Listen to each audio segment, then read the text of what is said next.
Yeah, good morning, viewers. Once again, I'm here with you the fourth Sunday of March 2015. Busy country right now. I want to begin this program by inviting the public, interested parties. We have our conference, that is the Forbes Burnham Foundation conference this afternoon at Critchlow Labour College. And I'm inviting anyone who has an interest in, in becoming a part of the foundation to attend that meeting at 3 o'clock. We will also be having a presentation on election this afternoon at Critchlow Labour College beginning at 3. So first of all, I want to say up front, I'm inviting the general public, members, people who have interest in becoming a member of the foundation to attend our conference this afternoon at Critchlow Labour College at 3 o'clock. And as long as you're interested, we will also be having a presentation on the elections. You know that is very much in the air. Today, and once again, I have with me in the studio Mr. Aubrey Norton and Mr. Vincent Alexander, chairman of the foundation. Our last two programs, we started to contextualize the politics of Forbes Burnham. Our last program, we reached the point where we addressed his coming back to Guyana, up to the point where we became an independent country. You know, Forbes Burnham has distinguished himself as a student, as a Guyanese, as a student in England, and having returned to this country, he joined the PPP, became its chairman, and also wrote the constitution of the PPP, formed his own party, and went ahead, won the elections, and conducted his government, put this country on the path of independence. We became independent in 1966, and since then, he was in government up to the time of his demise. Gentlemen, I want us to kind of continue from where we left off in contextualizing Forbes Burnham politics. We reached the point of his arrival and our independence. How would you describe Forbes and Burnham efforts and the struggle in relation to the acquiring of having our country gain independent status? Vincent, I want you to go. Thank you very much, Clayton, and good morning to you viewers. Clayton, before I address your question specifically, you know, March was the national, 8th of March was the National Women's Day. Unfortunately, we were last on in February. So I'd like to take the opportunity, though very belatedly, to associate the foundation with that day and to wish that our women indeed were able to celebrate that day and to celebrate the achievements of Guyana in terms of women. And it's probably opportune to note that many of those achievements came under the leadership of Lyndon Forbes Sampson Burnham. I listened carefully to the PPP and their activities, speaking about the achievements in relation to women. And they went right back to the formation of the party. But they couldn't bring themselves to admit that the period of 1950 on to 1955 would have had the involvement of people like Lyndon Forbes Sampson Burnham at the core of the leadership of that party. And so one cannot simply associate those achievements with Chelly Jagan. One has to attribute those achievements to the leadership of the party, inclusive of Lyndon Forbes Sampson Burnham. The PPP of today has absolutely no monopoly over the achievements of the PPP from the time of its formation up to the time of the split. And any decent person would have the honesty to admit the involvement of Burnham as one of the leaders, and therefore to associate him with those achievements. So I just thought I would clear the air on that, because you know we have this very funny situation in Guyana where nobody seems to want to recall history as it really was. There's a whole lot of revisionism that takes place every day. Now, Clayton, in relation to independence, I think we made the point on a previous program that Jagan was not involved in all of the conferences leading up to independence, and that it's largely Burnham and Degar who argued the final case for independence and for Guyana. And one may well argue that by that token alone, one could well contend that Burnham has to be considered to be the father of the nation. After all, he was the one who, on one hand, attended the conferences, argued the case, won the case, and on the other hand, was the one at the helm when Guyana became an independent nation. And we know that when Guyana became an independent nation, it is true that Dr. Jagan turned up at Independence Park. There was an embrace that took place on that occasion, but we also know that while that was happening, the supporters of the PPP were not encouraged to support the activity. And it's important for us to note that because we live in a time when there are tremendous complaints by the PPP of people not supporting, people not being nationalistic, people not being patriotic. But this is something that they themselves imbued and bred into the nation by their non-support at critical junctures in the development of this country.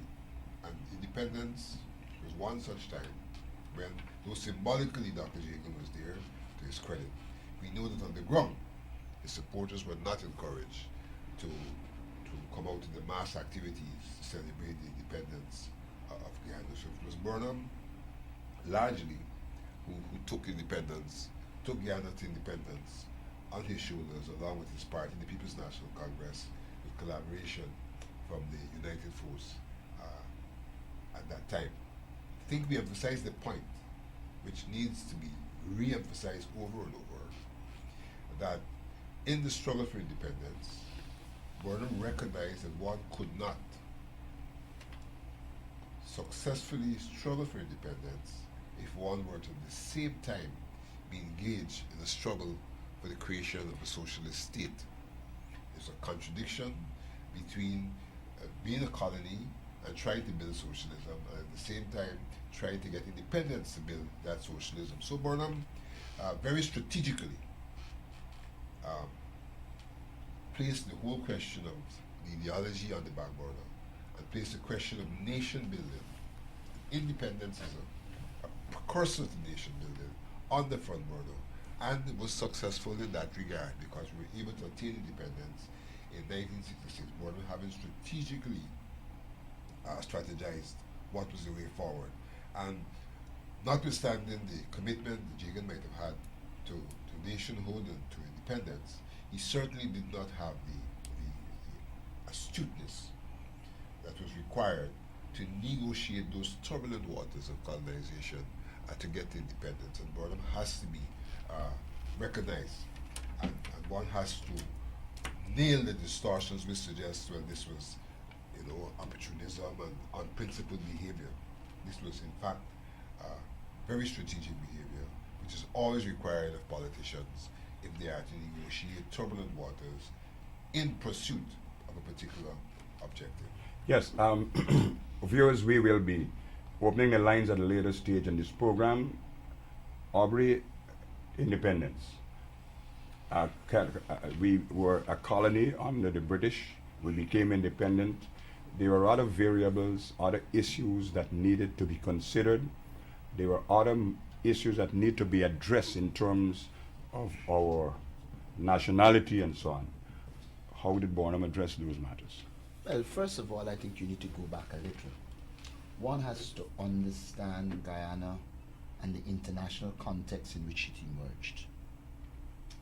Most important in this regard is that in 1962, Venezuela re-raised the Guyana-Venezuela territorial controversy. You would recall that it was settled in 1899 by the arbitral award. And then Venezuela claimed that there was collusion between the powers, and as such said it didn't accept the decision of the tribunal. Now that is important because Guyana was negotiating independence at a time when one of its bordering countries was making a claim to about 5/8 of Guyana's territory. That meant that Guyana was going to usher in independence with a threat on its western frontier. In the case of Suriname, while there was some agreement, it is recalled that World War II began, and so there was never really the signing of the agreement between the Dutch and British Guyana as it relates to New River and the general Suriname land and maritime disputes. And so one recognizes that Guyana came to independence with these two threats. Fortunately, on the other side of you had Brazil, which Brazil had a unique position. It had bordered most South American countries except one. And I think for that situation caused Brazil to be skeptical of border claims. And so while we had two claims, you also had Brazil as a counterbalancing force that was not going to entertain border disputes because of the nature of its geographical layout. Then you had the Atlantic. People forget that when Burnham came to power, a lot of his money was spent on sea defenses because of the threat of the Atlantic. So I'm trying to make the point that Guyana became an independent country under severe pressure of territorial controversies. And a lot of what Burnham did in foreign policy terms and domestic terms were dictated by the fact that Guyana was under threat. Now, that is at the international level. At the domestic level, Guyana was going into independence at a time when Cuba was talking about the Latin American revolution across Latin America.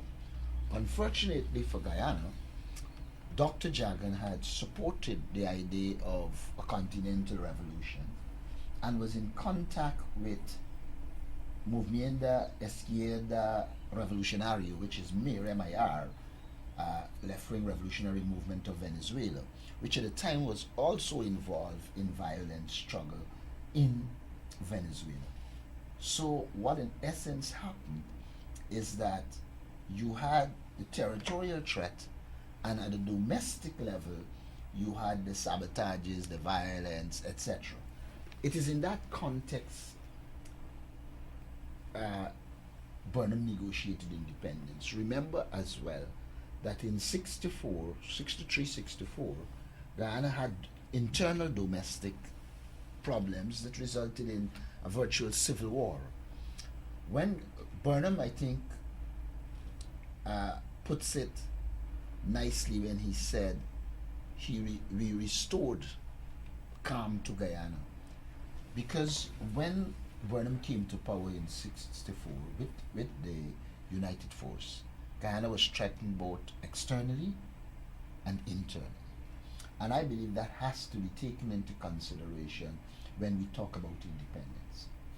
When independence would have come, well, it's before independence would have come, when it was on the verge of coming in 1965, Burnham, in addressing the Institute for Decolonization, made the point that independence was a mere means towards an end.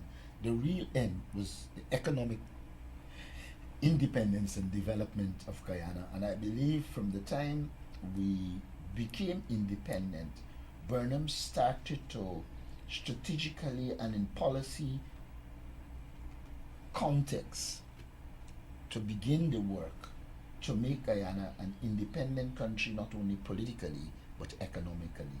And to me, that context in which Guyana emerged. Let us also recall that Guyana didn't emerge at a time when the world is like at present. It emerged in the time of the Cold War.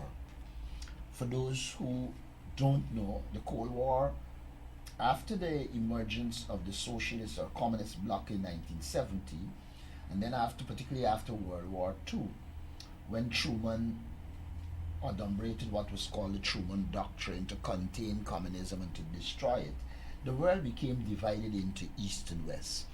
It is called a Cold War because the war was fought, though they were physical wars, a lot of it was ideological, socio-psychological, and informational.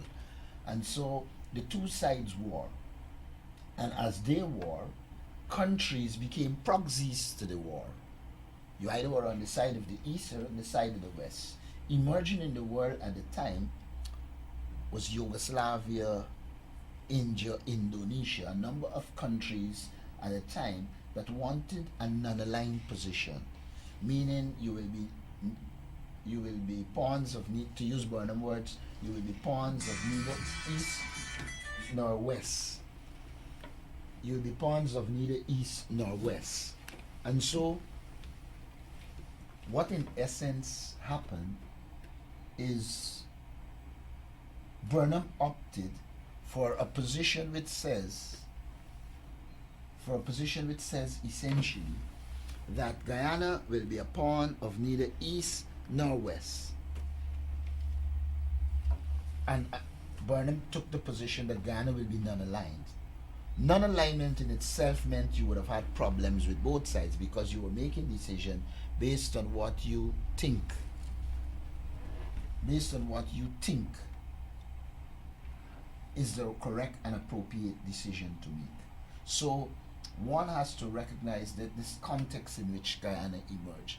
Guyana emerged as an independent country in the Cold War era when you could have taken Dr. Jagan's position, which was support the Soviet Union and the East regardless, or you could have pursued Guyana national interests and look at every issue and determine based on the situation. Mm-hmm. There were some issues, obviously, that, like you point out, that those international kind of concerns that had to be taken into account. But having come to independence, you had some issues locally that had to be addressed. Burnham obviously had to take some policy positions in relation to the pursuit of the national development objective that he has set himself. What were those issues that he had to be considered by him? First of all, I want to go back to a point Aubrey made, which is very, very important. Guyana's relationship with Brazil. If one checked the records, one would see that the People's Progressive Party criticized Guyana's relationship with Brazil during that period. They criticized it on the grounds that Brazil did not have a democracy. It was a dictatorship, a military regime existed in Brazil, and that Guyana was wrong to recognize and to have relations with a regime that was not a democratic regime. I will not speak about whether the PPP had relationships with regimes that are not democratic. But the point is, and the point that Aubrey made, we were faced with territorial problems. Venezuela on one hand, Suriname on the other hand. Guyana did not have the military means to defend its territorial integrity. Guyana had to use other mechanisms, diplomacy being probably its major mechanism. In the geopolitics of South America, Brazil was the powerhouse. Brazil had an interest, as Aubrey said, in not having border disputes. Brazil shares borders with Venezuela and Guyana. And in fact, there's a point where the Tri-junction point, Guyana. So that any of Venezuelans' ambitions would have impact on its borders with Brazil. And so Brazil had no interest in Venezuela expanding its territory. And so in that regard, Brazil was a natural ally of Guyana in this territorial controversy with Venezuela. And so it was a pursuit of Guyana's interests that led Burnham at the time to to have a relationship with Brazil. And so we see here again the strategic thinking of Lyndon Forbes Burnham. He was not some doctrinarian purist who would pursue at a particular time pure positions to the detriment of the objective which he had to achieve. He was very strategic, and it is best emphasized, best exhibited in terms of his relationship with Brazil. And one may well ask the question, if it weren't for Burnham, if, for example, Jagan and the PEP were in government, and they had pursued a different course of relationship with Brazil, what would have become of Guyana? Because the threat to Brazil then may have been Guyana, insofar as the attempt to build a socialist country on the borders of Brazil. Here is a border problem with Venezuela, and if Venezuela were to take up the border problem and successfully, then the Brazil would not have a problem, because the border would now be a border with Venezuela, not one with Brazil. So one needs to understand that. Now, having gained independence in 1966. Vincent, before you go, I think there's another point that should be made here. Dr. Jagan had said the arbitral award was final, which we had agreed with. Where we differed was that Dr. Jagan was not disposed to negotiation on the issue. He took the position that it was closed and it was over. Now, Guyana didn't have the capacity, which is a point you made, to take the military option. It is evident to me that if one follows what Dr. Jagan was saying to its logical conclusion, it would have placed Guyana in confrontation with Venezuela. Burnham adopted a more strategic approach in which he developed the diplomatic infrastructure and support across the world to ensure Venezuela was kept at bay. And I believe that point needs to be made, because the adventurism of Dr. Jagan in the 60s could have very well led us into war, something which Ghana could not at that stage. Mm. Very, very important point, and probably a little outside the context of today's program. One should observe that we got to the point in more contemporary times where we appointed the good officer to deal with the mechanism to deal with this border controversy. The holder of that office died. The period has expired, and the Venezuelans are asking that we recommit to the process. Ghana seemed not to want to recommit to that process. So in some regards, we're having a repeat of past dispositions. So that right now, the mechanism for Guyana and Venezuela to interact on the question of the border controversy is not in place. And we see some of the repercussive actions already happening. Yeah, they have a lot of statements coming out. Statements coming out of Venezuela, Maduro under pressure. And you know what happens when the government in Venezuela is under pressure. They turn to external affairs as one of the ways to evolve. So that we have probably put ourselves in a slightly precarious position by not reactivating that mechanism at this time, when the internal situation in Venezuela requires them to turn to some external valves to ease the pressure. Now, Vincent, you should add here that it's not only that they haven't opted to renew it. The Geneva Agreement, which is what should determine, provides for a number of options. And what is interesting is Guyana has not suggested an option. I had said when I was interviewed in the press that the political parties need to get together and work out a way to get Venezuela into the negotiations using one of the modalities under the Geneva Agreement. Right, having gotten past independence, the big question was one of national development. That was the big question. Now, what happens today? You hear statements about 28 years, and there is no objective analysis which disaggregates what 28 years into periods. Any social scientist, any historian looking at Guyana would do such disaggregation and would see that from 1966 So in the early 70s, Ghana did not openly embrace socialism. Ghana pursued, for all intents and purposes, a path of capitalist development. And one would also see that during that period, Ghana did not face any economic crisis. For all intents and purposes, the country went through a period of stability and a period of development. It was during that period, after 66, the early 70s, that, for example, Ghana embarked on the policy of electrification of the country, rural electrification, and that also should be remembered that this question of electrification is not a new question. The whole program of electrification started under the regime of Burnham in the 60s. Infrastructure, significant infrastructure works were done. In fact, all of the major highways in this country were built in that period. And they were built across the country irrespective of constituency. So we have the Linden Highway, and I think it's a remarkable thing that one should look at, the Linden Highway.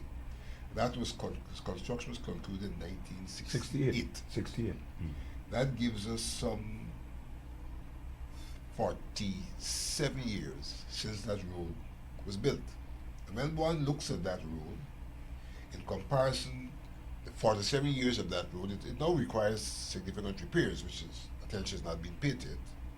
But when one looks at that road, the way it stood up for over 40 years, to compare with other roads which have been built or rehabilitated since, and to see how after 3, 4, 5 years they go into deterioration, it raises a significant question of bank for dollar when you seek to invest. I mean, we were blamed, PNC, Burnham was blamed for debt, but one could see where the money went. One could see that even while we were repaying the debt, that we were still benefiting from the project which brought about the debt. Today it is different. Today we have to incur new debt, even whilst we have not completed the repayment of the old debt for projects, because we're not getting bank for dollar, we're not getting the quality of work that is required for the infrastructure to last us significant periods. So we also have the question of the infrastructure, which was commenced during that period, the West Demerara, Quarantine, East Coast, East Bank, Linden Highway, all of those roads were built. Inclusive of the, also, you had to address the Amerindian question. We'll get to that. So that those roads were built, and they all represented bank for dollar, because pound for pound, those roads lasted much longer than the ones which are being built today. Then we have to talk about the delivery of potable water. Again, that project, which started with what was then Gaiwa, was initiated in this period. So we can see that there was a significant amount of work being done in terms of the social services, electricity, water, roads, communication. So there's significant between the 1966 period, the 1970 period, all that had been done to make Ghana a better place. And it's important for us to underline that, because the mantra today is a mantra about some 28 years. A mantra which does not pinpoint the fact that when Burnham came into government in 1964, the coffers were empty, the country was in decline, and that he took that divided country, that country that was faced with all sorts of ethnic conflicts, brought about stability, brought about economic growth and development. There's a lot of work in terms of infrastructure for that period. It is true that there was a period, and we'll talk about that some other time, when there were difficulties from the mid-70s into the 80s, but they also do not mention that after 85, when Burnham died, that how it picked up in the sense of where Burnham was leading to, and that this country saw a recovery from the problems of the mid-70s into the mid-80s, a recovery which was built upon even after 1992. So that the 28 years mantra really is a blinder to the realities of Guyana, and particularly to the realities of Guyana between 1966 and the early 70s, when significant things took place to which we can still point, be it the cultural center, a whole range of things, be it what happened in the MMA scheme, be it what started in the Essequibo in terms of the Takatuma scheme. Irrigation All of project. these things happened and led and are still fundamental to the industries that we have in this country. You know, dear, Aubrey, I wish that you could also include the question of transparency, the question of information to Guyanese people when Forbes Burnham undertook these various projects and infrastructural works that I Vincent wanted to mentioned. start where Vincent left off on Hoyt, because right now the PPP is in a campaign suggesting that they brought back flour, etc.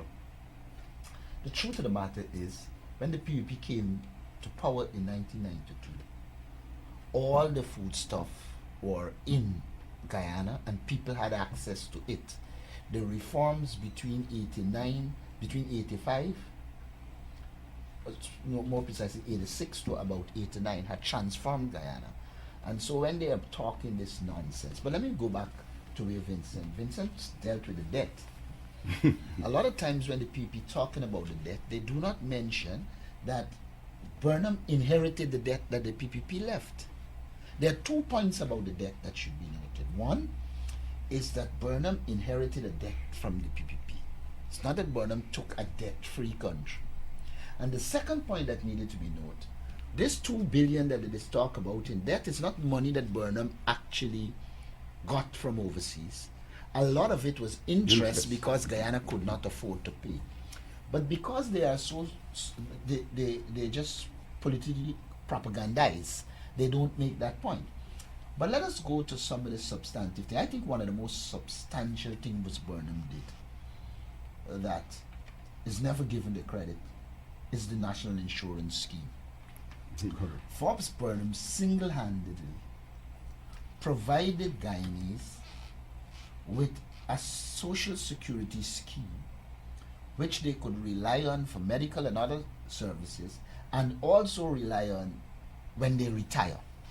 Of course, this government is doing a lot of trash with it, but any analysis of Burnham must take into consideration what he did in NIS. They forget, sometimes the PPP forget when they're using NIS money. Dr. Jagan used to say it's not NIS, it's SIN, S-I-N. He used to turn it around. But having called it SIN, He also had an explanation. He used to describe it as new ideas to steal. yes, all that he said. But the point is the NIS has proven itself. The first time it is under threat is with the present government. And I wanted to make that point. The period to independence must also discuss the foreign service. The core of diplomats developed by Forbes Burnham cannot be matched again in a hurry. For 2 reasons. They have destroyed the education system that produced them, and they have gotten rid of those that were of quality. But Burnham added importance to the foreign service, was recognizing that we depended on a proper foreign service to protect our territorial integrity through the use of diplomacy. And therefore, I think Burnham has to be given credit for the quality foreign service he developed and the way Guyana, as a small country, wielded power in the world way above its size. It is unthinkable at the time. It was unthinkable at the time that a little country like Guyana will get a Security Council seat. And we did. So his foreign policy, I think, puts him in a category different. But it is in this same period just after 66, or from the time Burnham got independence, he started to moot the idea of self-sufficiency. People forget that when Burnham came to power, we used to import tomatoes, cabbage, Saltfish. all of them. It is Forbes Burnham who took a conscious decision that you cannot have the land you have and import those things. I was in an Amerindian community recently, and one of the points that was made to me was that, look, we don't plant anymore. We are given handouts, and the agricultural sector It's dead. is dying or dead. And here again, Burnham has to be given credit for what he did in agriculture and the way he expanded it past the coast. So to me, Burnham, with all the criticisms of Burnham, let's turn to the judiciary. There are still major decisions against the government of Guyana in the period when Burnham was president and prime minister and president. Now, there are those who argue that Burnham controlled the judiciary, etc. There are many cases where the judiciary ruled against Burnham. I think the one that they identify is where he changed the law. But there is nothing wrong if you stay within the law. The essence of the rule of law, as I understand it, is that you operate based on the law. Now, I wouldn't compare this period with Burnham and the rule of law, because this period, if the Attorney General can say what he would have said and still survive, then it's not a democratic society at all. Any decent democratic country in the world that Nandlal said what he would have said, he would have been asked to resign. So I'm saying here that Forbes Burnham, though socialist oriented, went in the direction of ensuring that we had a proper judicial system so that people can have recourse. In many of the societies that describe themselves as socialist societies, the Western type court was gotten rid of. And so I'm saying Burnham had his weaknesses. Burnham has made his mistakes. But no one can gainsay his contribution to the development of Guyana. Let us recall, we were the first country to put an ombudsman in place, if I remember correctly, where you give Guyanese citizens the right to, if a wrong was done to them. I remember as a little boy, my father writing the ombudsman and going to the ombudsman to get a decision when they had thrown mud up on all the shops on the riverside when they want them moved. So Burnham has to be seen as somebody who promoted democratic rights. Of course, there are periods where I think he can be challenged and say he overstepped the line. I don't ever buy the argument of Burnham being a dictator. I've always argued that most post-colonial prime ministers and presidents who didn't govern anything before, got power and authority, became very authoritarian. And I think that is true of most third world leaders. But a dictator, in my opinion, is one who uses violence as the means of staying in power. At no stage in Burnham's life, he can be accused of violence as the main means of him staying in power, as in the case of Pinochet. But we live in a society where you just put the label and that's it. I want to I want to go to the question of transparency in the conduct of government business. Now, Forbes Burnham, as I recall, traveled the length and breadth of this country, developed what we call the community development programs for all the communities in this country. The people knew what he was doing, why he was doing it. I want you, Vincent, to address this question of transparency in the conduct of government business. Clayton, transparency is one of the main planks of what is now referred to as good governance. Something that seems to be a stranger in the country today. Lots of people take transparency in its literal interpretation of the word transparency. Of course, that interpretation has some role to play in what transparency actually is. But what transparency actually is, it is the equal application of the same laws, the same rules, the same regulations to any circumstance. So in other words, transparency allows for people to know the regime under which things are being done, to have that regime applied to them, and to have equal results irrespective of race, religion, or sex. And so when you talk about community development, you're talking about a system that was clearly articulated. The rules, the ground rules were known, that allowed for communities to have access to resources for their own development. And so the element of transparency was very, very obvious there.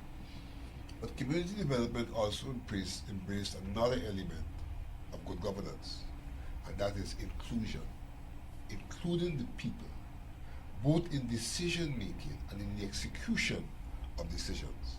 And what community development did was to help in the decentralization process, where decisions were being made at the local level by the people, for the people, and where the people were able to execute those decisions at the local level. So in that regard, Burnham could be lauded for the way in which he handled elements of what in modern parlance is referred to as good governance.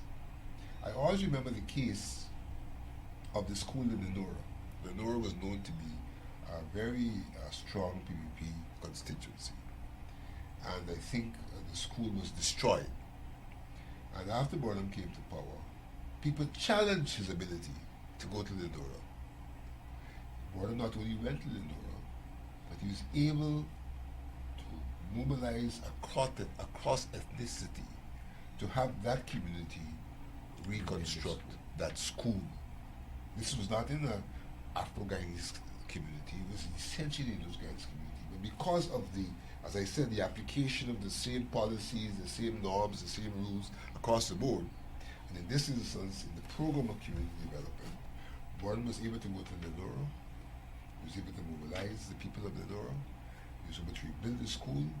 Today that school stands, nobody says it's a monument to Burnham's achievements, but it stands today as a part of our education sector. When you look at the way in which Burnham handled the Office of the Ombudsman, again the Office of the Ombudsman was one of the undertakings at Independence, that we would establish the Office of the Ombudsman. Burnham established that, and not only did he establish it, but we saw that there were instances where even his ministers came under investigation. And we know of the case with Mr. Green and David Singh.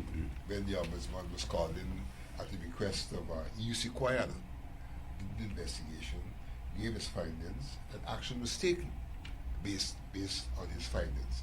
All of these things are swept under the carpet. And that is why we have some people today who may have been critics of Burnham, now with a comparative sense are making the point that the level of good governance and the extent to which Burnham did not facilitate corruption is significantly different from that which pertains today, notwithstanding that we may have criticized Burnham at his time, as we sought to have the ideal situation. But in comparative terms, what he did in terms of good governance is way ahead of what pertains today, though good governance is supposed to have grown since then. So you imagine him against present standards, which were not the standards of that day, and even by that measurement, he's way ahead of those who are ruling at the time of the present standards. You know, a PUP man I was talking to over the river recently. Hold on a minute, Aubrey. I just want to advise our viewers that the lines are now open. You can make your calls, make your comments, ask your questions. I'll try to get these two gentlemen in the panel to answer. I told him, I said, if you can go and find one scheme that Burnham built in which a minister got more than one house, I will pay you And I will show you a number of schemes in Guyana at present in which ministers have more than one house. Morning, you're on the air. Morning. Morning, sir. Morning. You're on the air. Oh, we missed that call. Yes. Yeah, I was saying, you know, there were certain levels of lawlessness that didn't occur with Burnham, whether people like it or not. Morning, you're on the air. Yeah, morning, Mr. Hinds. Yes, sir. Morning, Mr. Alexander. Good morning. Morning, Mr. Norton. Morning. These PPP people criticizing Burnham. And if I didn't listen to Mr. Norton about who really bring back flour, they telling the population that they bring back flour and peas and this. I could remember in Burnham time, peas, these things banned and these things selling at border. I used to sell bread as a little boy. Bread, flour banned and bread selling openly from border. I never know people. One time the constable would come and take up your bread, but you used to go back and get back your bread. Now, it's a different thing in this country. This is all I have to say. All right, thank you.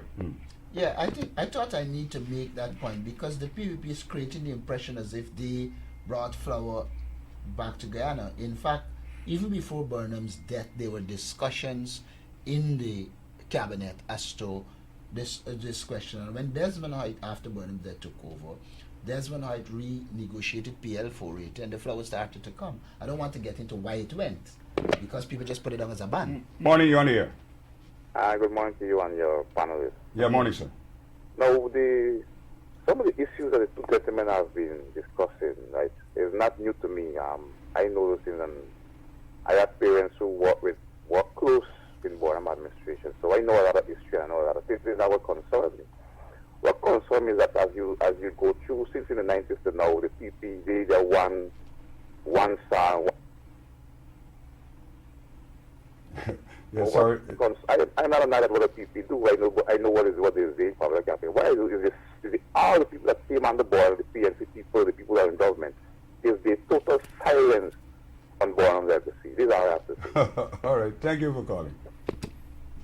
Just now, the question of the peace came up.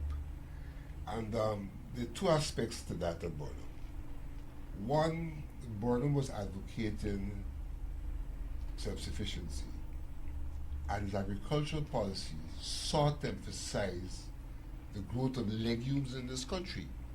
And one of the things he'd asked Guy Suko to do at that time was to diversify and to be involved in the growing of legumes.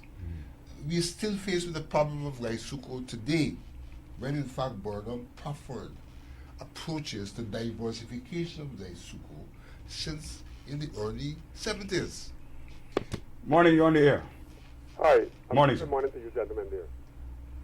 Earlier, Aubrey was making, or at least educating the Guyanese people that, and at the same time refuting the claim that the PPP administration claimed that they brought back the flour and the different things that were restricted.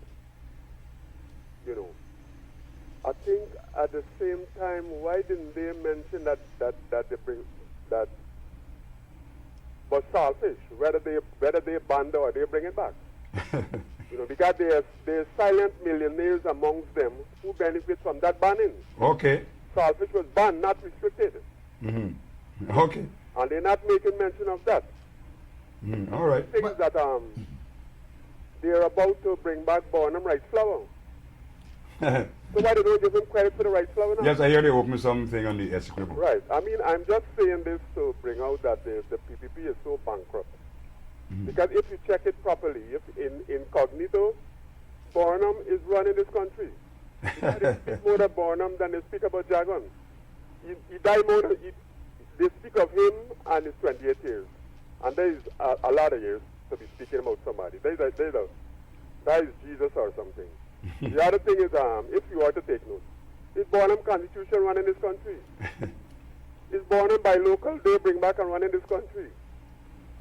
You know, it's now they even bring back even Burnham austerity measures. They spout it at times, and even America is now spouting about austerity measures. You know, Okay. So when you do examine it, is all of Burnham policy, Burnham grow more food, Burnham Everything is one. They even have at the office of the president there a Forbes. Forbes luncheon. Directing them and running the show. Okay, all right. Even getting them to believe in their own lies. That which is helping them to get themselves out unseated. So in a way, when your exam is out, they're so bankrupt with thing that they're using everything to Burnham as if it's their thing, even though he died so long. Thank you very much. All right, thanks for calling. That's an interesting contribution because, yesterday a large team, the president and about 4 ministers, went down to the Essequibo to spout rice cereal, something they're going to introduce, rice cereal. Well, there are 2 things about that. Which institution is spearheading the introduction of rice cereal? IAST, Institute of Applied Science and Technology. IAST is a product of Lyndon Forbes Sampson Burnham. Its mandate has not changed. It's the mandate given to it by Lyndon Forbes Sampson Burnham. So people in Essequibo who are hearing us, that project that started there would not have been possible if you didn't have a Burnham IAST. What are they going to produce? Rice cereal. Which GPC produced? Which we have already in this country produced in the past And under the criticized by the policies of PPP. Lyndon Forbes Sampson Burnham and was criticized by the PPP. Morning, Now, you're on the air. on the election Hi, campaign, good they morning. producing rice cereal. I would like Mr. Aubrey Norton and your other panels to enlighten the youth about Burnham and his policy and the things that he did. Can you remember Forbes Burnham had the GPC making the breakfast cereals and these stuff? Yes. Yeah. We don't have any of that now.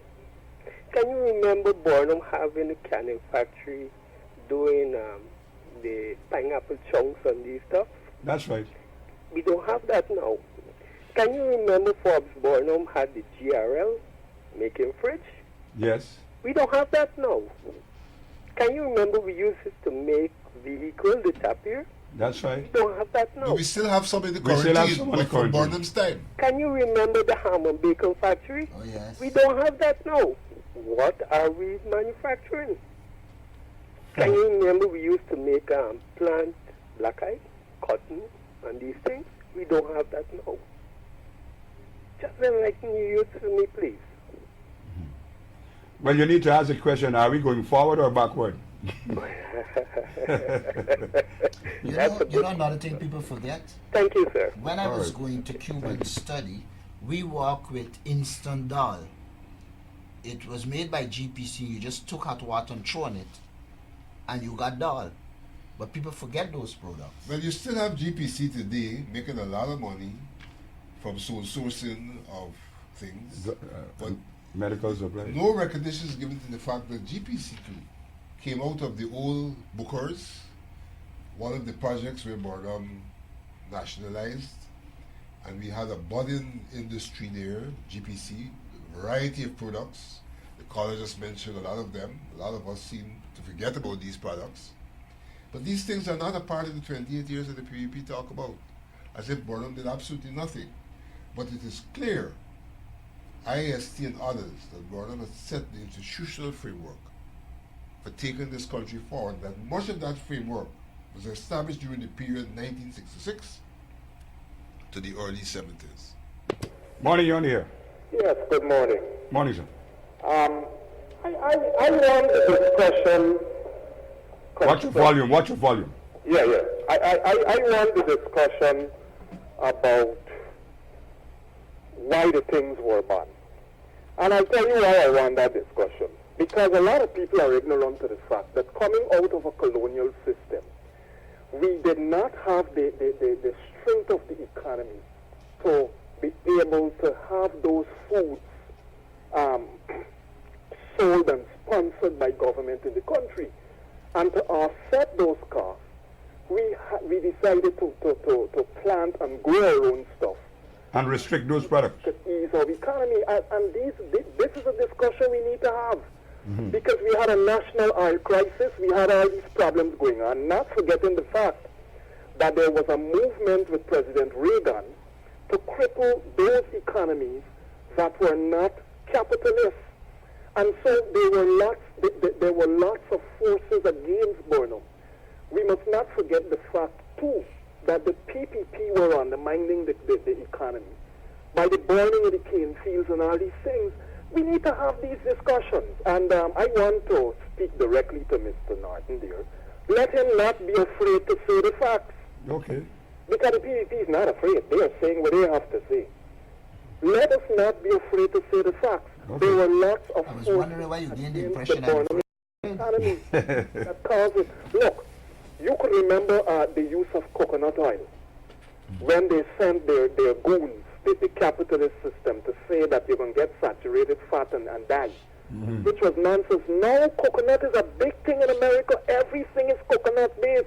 That's right. The soap that we used to make it, they're making there. All right. All right?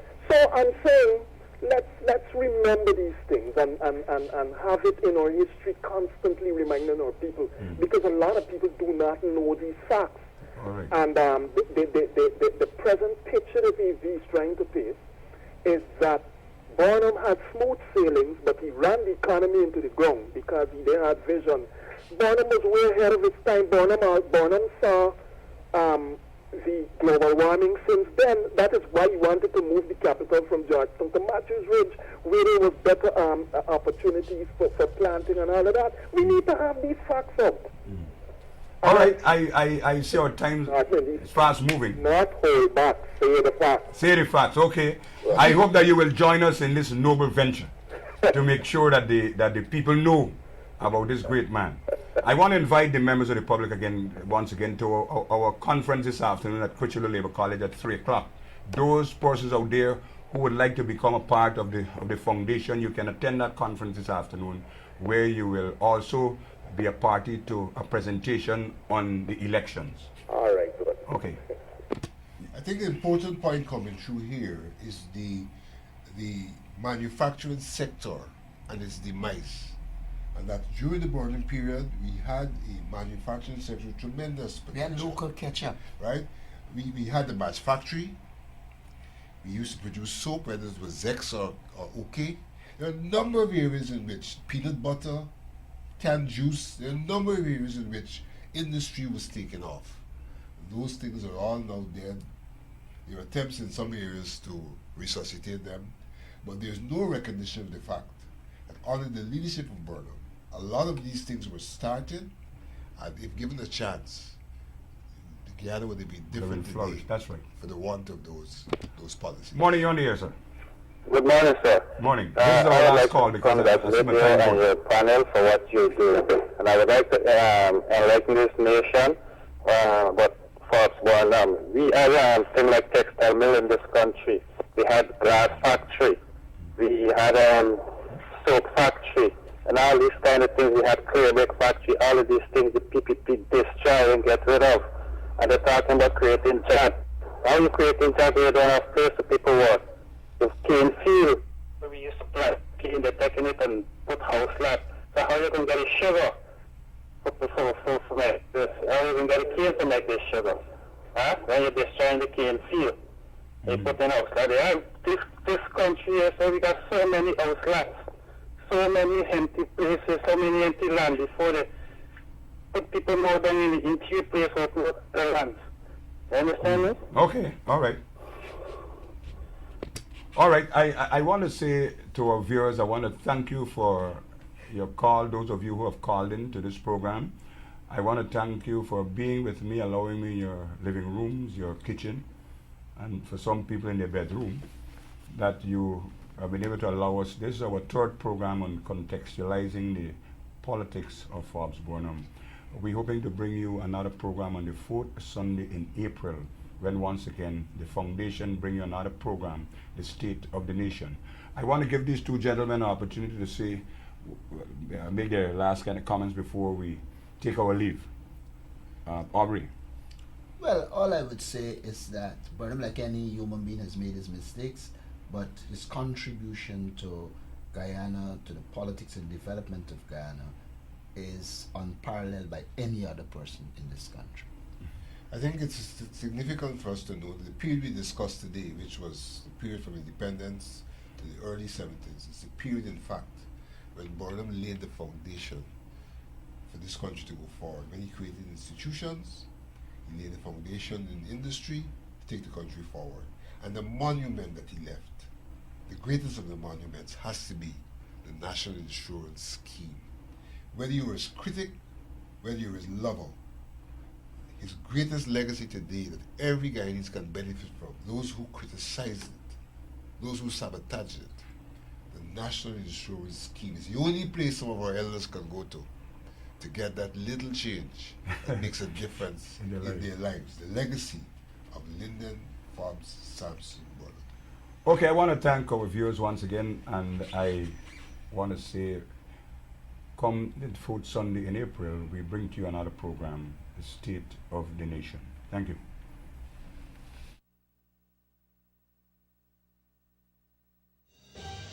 Lyndon Forbes Sampson Burnham,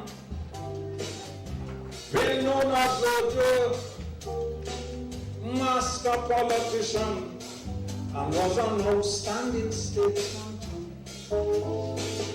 He was a great leader and our hero, you understand.